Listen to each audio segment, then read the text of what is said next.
Genesis is the first book of the Torah and has 50 chapters, and it can be divided into two main parts. Chapters 1 to 11 focus on the four major events, and chapters 12 to 50 focus on the four patriarchs.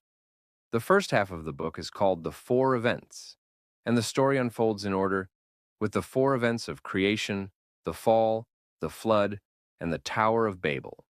Then, the second half of Genesis, the four patriarchs, tells the story of the four patriarchs, Abraham, Isaac, Jacob, and Joseph. The first half of Genesis, the four events, can be further divided into four sections.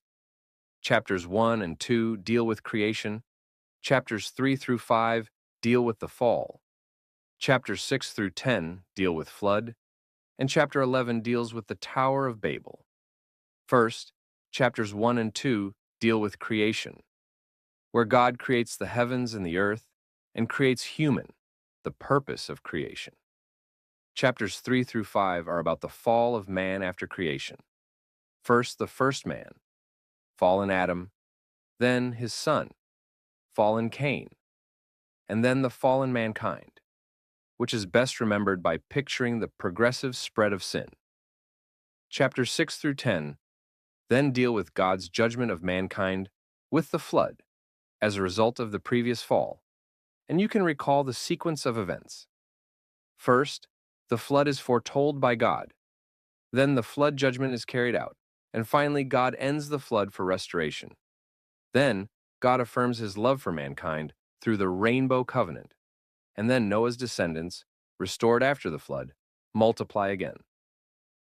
Next, chapter 11 is about the Tower of Babel, the fourth of the four events, and you can imagine the restored mankind after the flood judgment, breaking God's command to multiply and replenish the earth, gathering together, building cities, and building the Tower of Babel.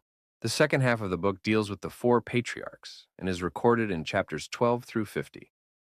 The four patriarchs section can be divided into four parts. Chapters 12 through 25 cover the life of Abraham. Chapter 26 focuses on Isaac. Chapters 27 through 36 focus on Jacob, and chapters 37 through the final 50 focus on Joseph. First, let's look at chapters 12 through 25, which cover the life of Abraham, the first of the four patriarchs.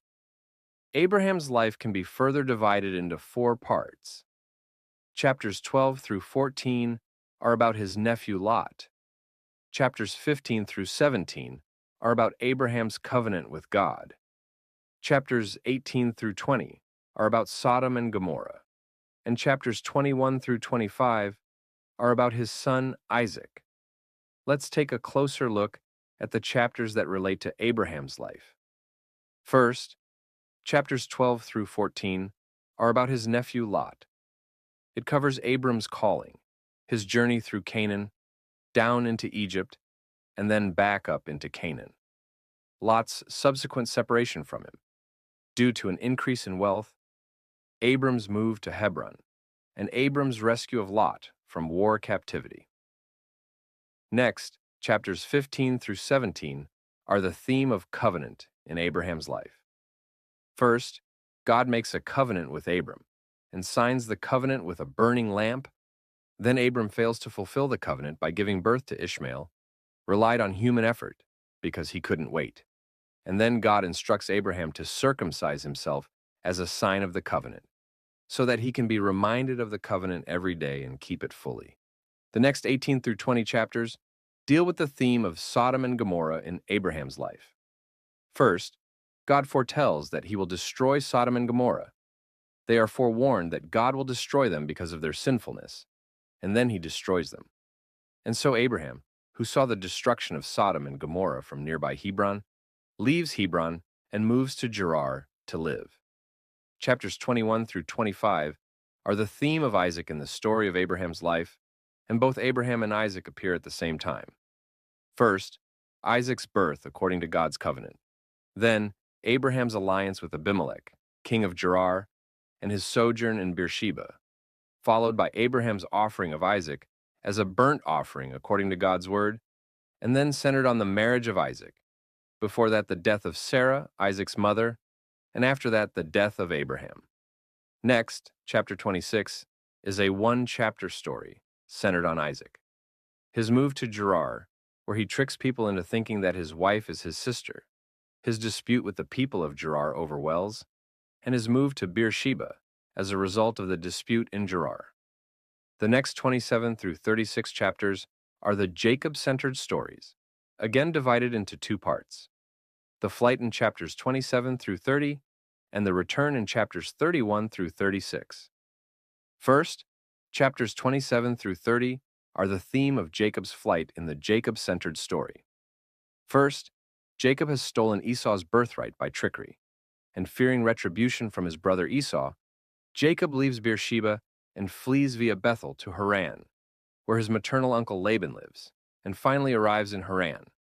There, he marries Laban's two daughters, Leah and Rachel, has children, and flourishes. The next 31 through 36 chapters are the theme of return in the Jacob-centered story, describing Jacob's return from Haran to Canaan and his settlement there. Jacob is hated by his uncle Laban for increasing his wealth, and on his way home from Laban, he wrestles with God by the Jabbok River and wins. He then reconciles with his brother Esau and moves to Shechem. But there, his daughter Dinah is raped, and two of Jacob's sons, Simeon and Levi, massacre the city of Shechem. So he can no longer live in Shechem and moves to Bethel, where his wife Rachel dies while giving birth to Benjamin. Note that chapter 36 is an added chapter to tell the story of Jacob's brother Esau. The final section, chapters 37 through 50, centers on the patriarch Joseph and can be further divided into 5 sections. Chapters 37 through 39 are the imprisonment, chapters 40 and 41 are the dreams, chapters 42 through 44 are the brothers, chapters 45 through 49 are Jacob the father, and finally, chapter 50 is Joseph's death. The first 37 to 39 chapters are Joseph-centric, tracing Joseph's journey from Egypt to his imprisonment. Joseph is hated by his brothers because of Jacob's favoritism, and is sold to Egypt where he lives as a servant, and is imprisoned because of the false testimony of Potiphar's wife. Note that chapter 38, Judah Tamar, is an added chapter to cover the lineage of Joseph, Mary's husband. The next 2 chapters, 40 and 41, center on Joseph with the theme of dreams. Joseph in prison interprets the dreams of the 2 governors, and later interprets the dreams of Pharaoh, and it leads to his rise to the position of prime minister and ruler of Egypt. Then, from chapters 42 through 44, the brothers are the focus of the Joseph-centered story.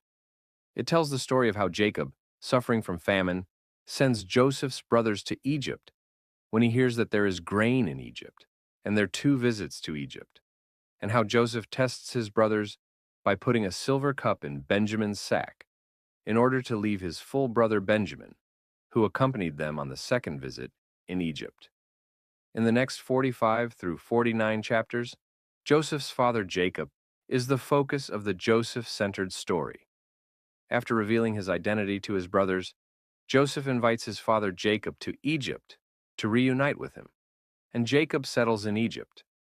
Jacob adopts 2 of Joseph's sons, who visit him as he draws near to death, and Jacob prophesies about his 12 sons and dies. The final 50 chapters of Genesis are the story of Joseph's death in the Joseph-centered story, including the story of Joseph's burial of his father and his later life and death in Egypt.